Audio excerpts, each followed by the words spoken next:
బట్టలు ఉతకడానికి వచ్చేసాం. చందన హాయ్ చెప్పు. హాయ్ చెప్పు చందన. ఇదిగోండి హాయ్ చెప్పేసి ఇదిగోండి.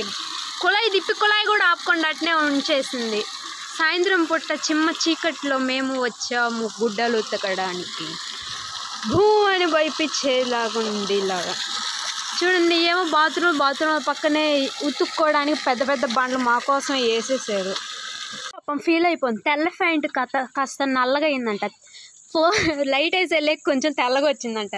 ఇదిగోండి ఇంకో చున్నీని కూడా పరా ఉతుకుతుంది. అదేమో చూడండి ఎలా వస్తున్నాయి, రక్తంలాగా వస్తున్నాయి. ఈ ప్యాంట్ కానీ కొంచెం అడగానే పెట్టేసాం అనుకో ఎర్రగా అయ్యిద్ది.